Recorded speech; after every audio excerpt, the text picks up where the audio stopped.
आप सभी को प्रेज द लॉर्ड। आज हम भजन संहिता और उसके 16 चैप्टर से बाइबल रीडिंग स्टार्ट करेंगे और उसके बाद लूका रचित सुसमाचार और उसके 3rd चैप्टर तक बाइबल रीडिंग करेंगे।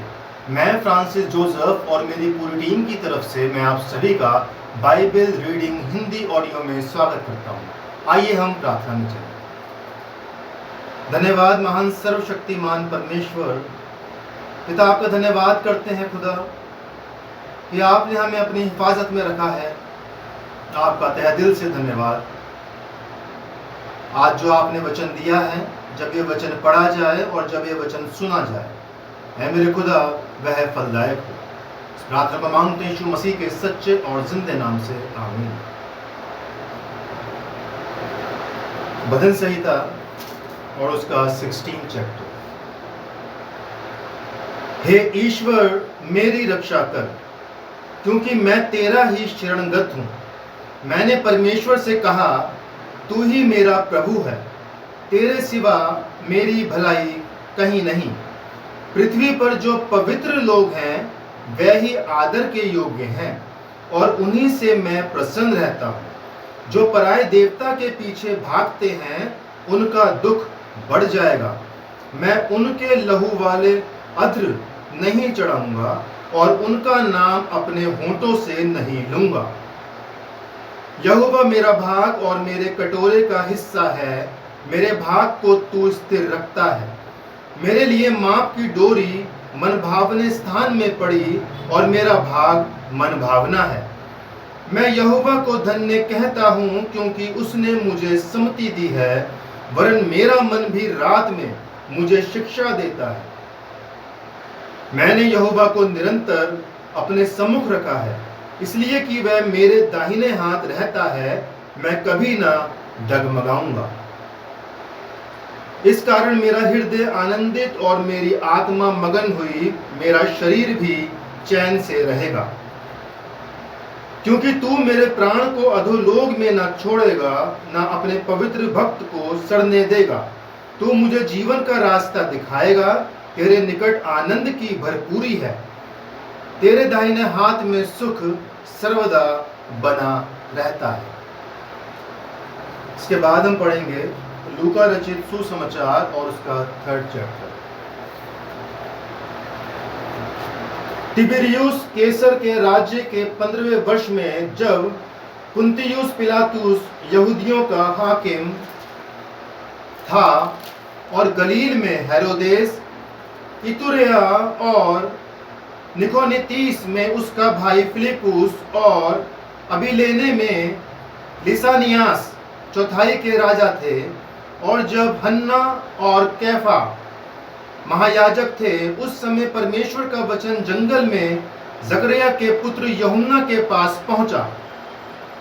वह यरदन के आसपास के सारे प्रदेश में जाकर पापों की क्षमा के लिए मन फिराव के बपतिस्मे का प्रचार करने लगा, जैसे यशायाह भविष्यद्वक्ता के कहे हुए वचनों की पुस्तक में लिखा है।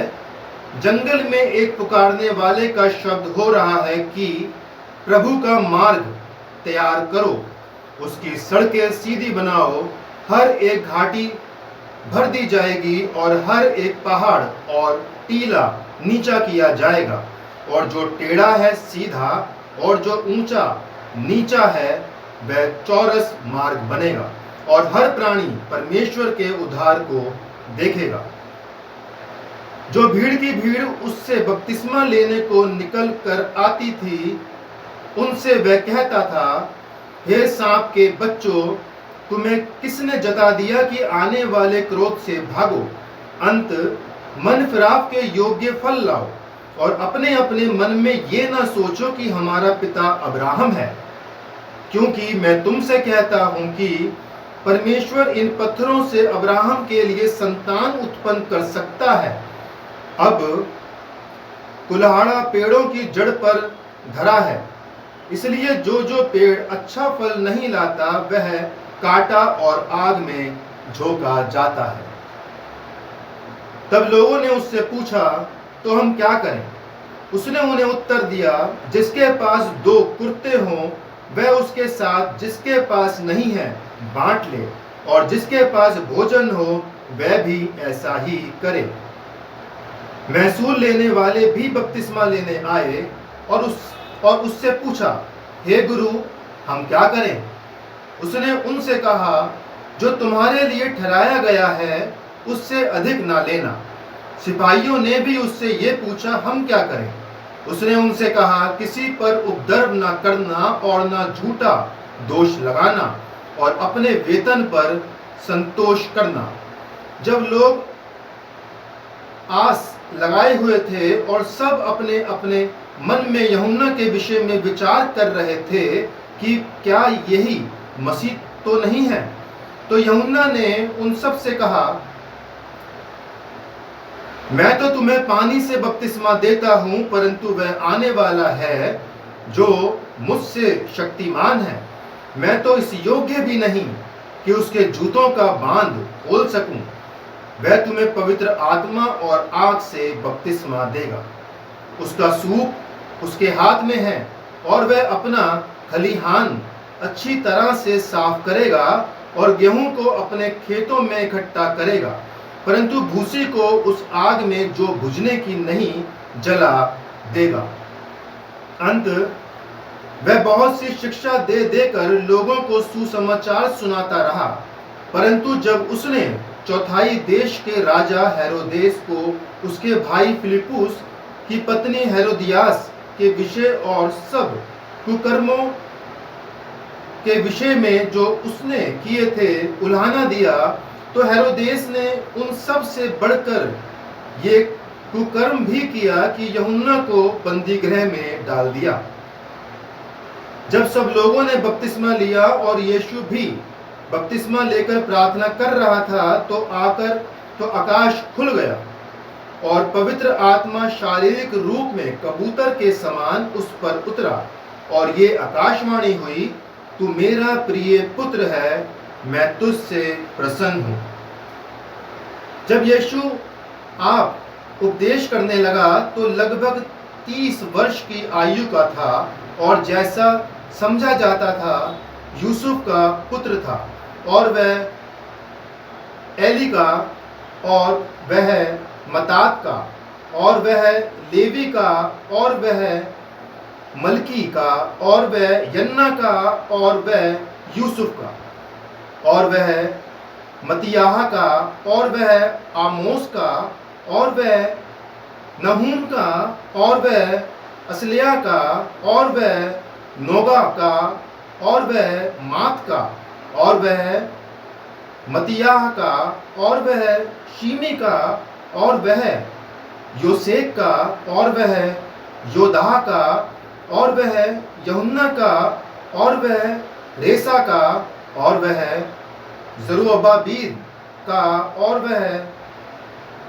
शालतिएल का, और वह नेरी का, और वह मलकी का, और वह अधि का, और वह कोसाम का, और वह अलमोदाम का, और वह एर का, और वह यीशु का, और वह इलाजार का, और वह योरीम का, और वह मतात का, और वह लेवी का, और वह शेमोन का, और वह यहूदा का, और वह यूसुफ का, और वह योनान का, और वह एलियाकीम का, और वह मलेहा का, और वह मिनाह का, और वह मताता का, और वह नातान का, और वह दाऊद का, और वह यीशो का, और वह ओबेद का, और वह बोअज का, और वह सलमोन का, और वह नहशोन का, और वह अमीनादाब का, और वह अरनी का, और वह हनोन का, और वह फ्रीस का, और वह यहूदा का, और वह याकूब का, और वह इज़ाक का, और वह अब्राहम का, और वह तिर का, और वह नाहोर का, और वह सरूम का, और वह रऊ का, और वह फिलिक का, और वह एबीर का, और वह शिले का, और वह केनान का, और वह अरफशित का, और वह शोम का, और वह नू का, और वह लिमीक का, और वह मतुशिला का, और वह हनोक का, और वह यरीत का, और वह महलेल का, और वह केनान का, और वह एनोश का, और वह शेत का, और वह आदम का, और वह परमेश्वर का पुत्र था। परमेश्वर अपने वचन के पढ़े और सुने जाने पर अपनी बहुतायत से आशीष दे। आइए हम प्रार्थना में चलें। धन्यवाद, धन्यवाद महान सामर्थ्य पिता, आपका तहे दिल से धन्यवाद करते हैं प्रभु कि जो आपने सुंदर वचन दिया पिता परमेश्वर। आई मेरे पिता, प्रार्थना विनती करता हूँ कि जब ये वचन पढ़ा गया है, जो वचन सुना गया प्रभु खुदा, उसके ऊपर आप अपना बड़ा आशीष भरा हाथ रखें और पिता परमेश्वर वह ये वचन फलदायक हो मेरे पिता। पिता परमेश्वर, अब तक आपने संभाला, जिंदों की जमीन पे जिंदा रखा, अपनी हिफाजत में रखा, आपका तहे दिल से धन्यवाद करते हैं पिता परमेश्वर। बचे हुए पहर में, आने वाले पल में, आने वाले दिनों में, आने वाले महीनों में, सालों में, और खुदा जब तक आपने हमें जिंदगी दी है पिता, आप हमें संभाल के रखें। अपने मुंह से पिता परमेश्वर कोई गलत बात ना बोलें, किसी के लिए पिता परमेश्वर अपने मन में कोई बुरी धारणा ना रखें, अच्छी सोच रखें पिता परमेश्वर, अच्छे मन के साथ, अच्छे विचार के साथ हम सब पिता परमेश्वर अपनी जिंदगी को व्यतीत करने वाले बन सके। ऐ पिता, सबके साथ तो खुदा हर एक के ऊपर अपनी रहम की बारिश कर। इस प्रार्थना को मांगते हैं यीशु मसीह के सच्चे और जिंदे नाम से, आमीन। प्रभु का अनुग्रह हम सब पर बना रहे और परमेश्वर की आशीष हम सब पर सदा और सर्वदा बनी रहे। आप सभी को प्रेज़ द लॉर्ड।